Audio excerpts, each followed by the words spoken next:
Hello, friends, fiends, and fellow UBTubers, and welcome to episode 694 of the Daily Comic and Collectible. Today, the collectible of the day is the Hasbro Toys Marvel Legends series, Marvel's Vulture Build-A-Figure Wave, Cosmic Spider-Man action figure.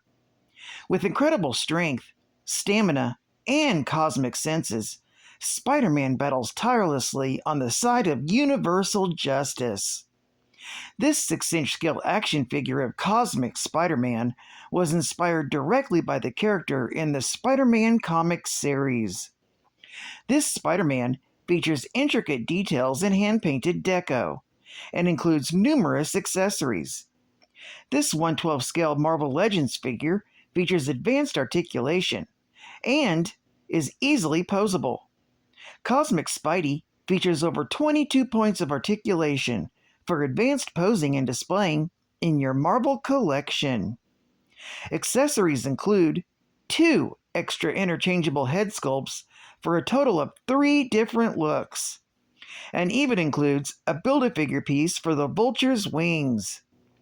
Collect the set to complete your own Marvel's Vulture Flight Gear set with stand. Cosmic Spidey was released in 2017 by Hasbro Toys.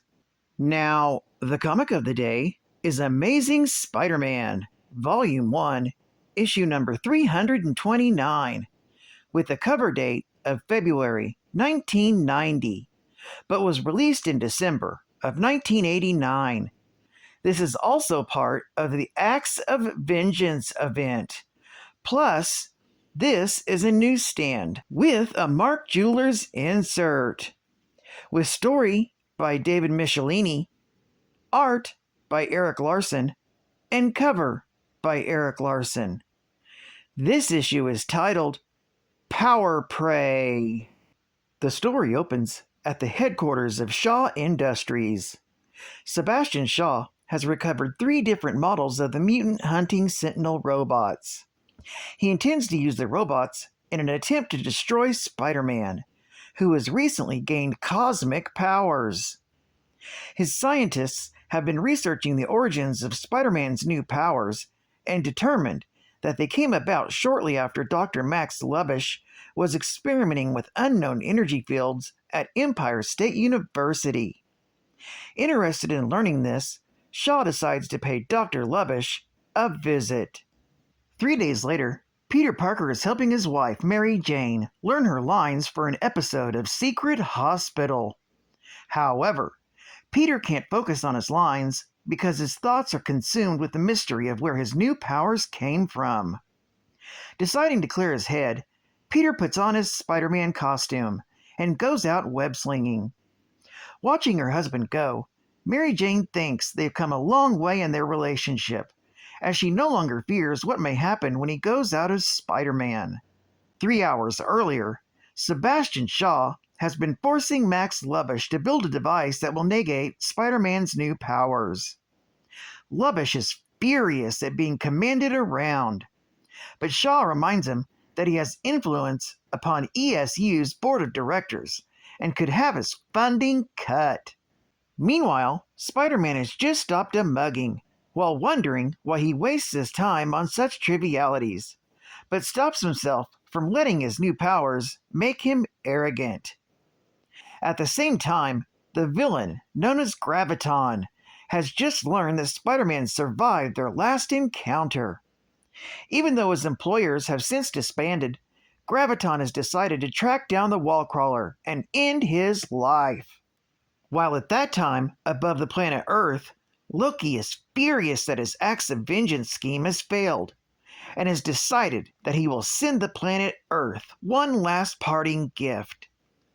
Casting a spell, Loki's magic merges the 3 Sentinels in Sebastian Shaw's lab into a Gestalt being, calling itself the Tri-Sentinel. Upon activation, the powerful Sentinel takes off on his mission. Soon after the spell, Spider-Man's spider sense goes off and warns him of danger. Using his enhanced senses, he begins to zero in on the Tri-Sentinel. However, Before he can go after the robot, his spider sense gives off an even more powerful warning. This distracts him long enough for Graviton to carry out his secret attack. Having no time to deal with the costumed villain, Spider-Man swats him away with a single blast of cosmic energy. Although this defeats Graviton, it also alerts Sebastian Shaw of Spider-Man's current activity and orders Lubbosh to prepare their portal energy projector. The scientist blasts Spider-Man with the weapon. However, instead of stripping the wall crawler of his powers, it fully unlocks them. Suddenly, Spider-Man turns into Captain Universe with the Enigma Force. Connected with the Unipower, Spider-Man is flooded with the sentient power source's memories. He learns that the Unipower chose him to stop the Tri-Sentinel from destroying a nuclear power plant, killing thousands and thousands of people in the process. Witnessing Spider-Man's speed after the Tri-Sentinel, Shaw orders his men to continue following the wall crawler. Spider-Man catches up with the Tri-Sentinel, stopping it from destroying the Amity Point nuclear power plant. But when Spider-Man tries to blast the robot, it creates an energy shield to block the blast. Likewise, when he tries to web up the robot, the Tri-Sentinel easily breaks free. When the robot smashes one of the reactor's cooling towers, Spider-Man tries to repair the damage, but is snared in the Tri-Sentinel's coils. It's at this point that Sebastian Shaw arrives on the scene and is horrified to see what happened to the 3 Sentinels from his lab. Still, the robot is able to deflect all of Spider-Man's attacks. Realizing the danger, Shaw decides to do something to stop the Tri-Sentinel. He activates a failsafe in the robot to try and make them self-destruct. This causes the Tri-Sentinel to become inert, giving Spider-Man the time he needs to channel all of the power of Captain Universe. Suddenly, the Tri-Sentinel overrides the self-destruct request and prepares to smash the nuclear reactor. Thankfully, it never gets the chance, as Spider-Man unleashes a powerful blast that shatters the Tri-Sentinel into pieces. In the aftermath of the battle, Sebastian Shaw decides to flee the scene. Meanwhile, Spider-Man recovers from the blast and discovers that the Unipower has left him, and he's back to normal. Exhausted from his ordeal, Spider-Man decides to rest before making the trek back home. There, Peter laments that he could have done more with the power he had, and feels like he wasted the opportunity to do more. Mary Jane assures Peter that he did whatever he could do, and he shouldn't beat himself up over it. They abruptly end their conversation when they hear someone coming up the freight elevator to their apartment. It's a surprise visit from Flash Thompson, and he's come to introduce Peter and Mary Jane to his new girlfriend, Felicia Hardy. This story is continued in The Amazing Spider-Man, issue number 330, that I've already covered in a previous episode. The link to that episode will be in the description below. Geek Fact: this is considered a key issue, featuring the first appearance of the Tri-Sentinel. It's also the debut of Spider-Man's Captain Universe or Enigma Force symbiotic suit. From him gaining cosmic powers in Spectacular Spider-Man, issue number 158, from December of 1989.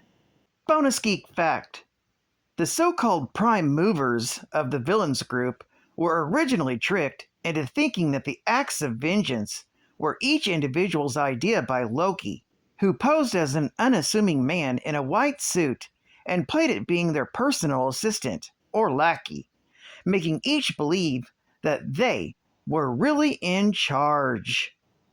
The idea was that after years of being constantly beaten by the many superheroes, it was time that the villains stopped attacking the same targets they always attacked, and focused on ones they had never faced before. By doing so, They hope to take the heroes off guard and easily defeat them. Many things actually happened in the Acts of Vengeance event, including the debut of Psylocke in the body of Quanon for the first time, and going by the name Lady Mandarin. This event also saw the last appearance of Avengers Island. Plus, Spider-Man gained the Captain Universe powers during this Acts of Vengeance arc, which helped him defeat the Tri-Sentinel created by Loki, as seen in this issue. And the usage of Magneto in the crossover led to much controversy amongst many writers at Marvel at the time, because who would think of Magneto as working with a former Nazi? This, in particular, led to Mark Gruenwald famously writing Captain America, issue number 367, from February of 1990, which retconned Magneto's entire involvement in the John Byrne pen comic as being nothing more than a facade for his true mission, to capture and kill Red Skull by way of burying him alive in an underground bunker. State-of-the-art gaming.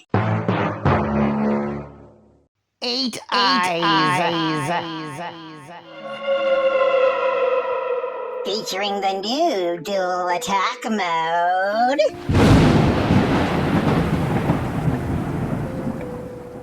As Orin the Falconer, you must save the world from the evil of the Eight Eyes. These jewels of power are held by the King's Dukes, who plan to rule the world for their own profit.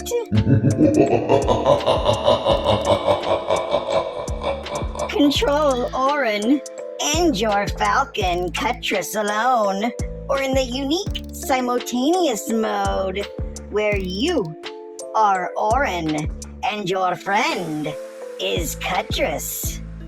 Even contains password features. Only by Texan. And final geek fact. The Enigma Force is a god of light that purportedly originated when the universe was created as a reaction to the appearance of the dark god Null, the King in Black, to whom it was diametrically opposed.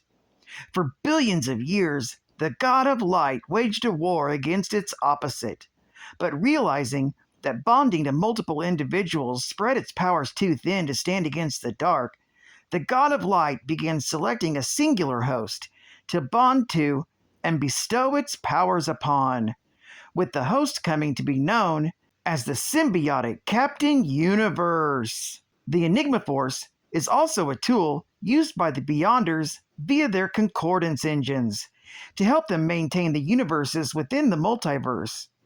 It's also connected to the space wall that separates the macroverse and microverse, selecting a being within the latter to serve as its living embodiment.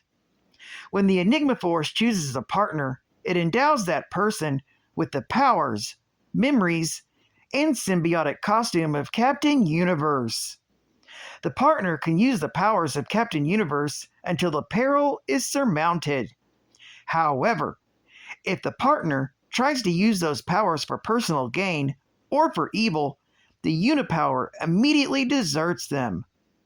Captain Universe is the protector of eternity and an avatar of life. Well, I'd like to thank you for joining me for another Daily Comic and Collectible, and I hope to see you again Wednesday.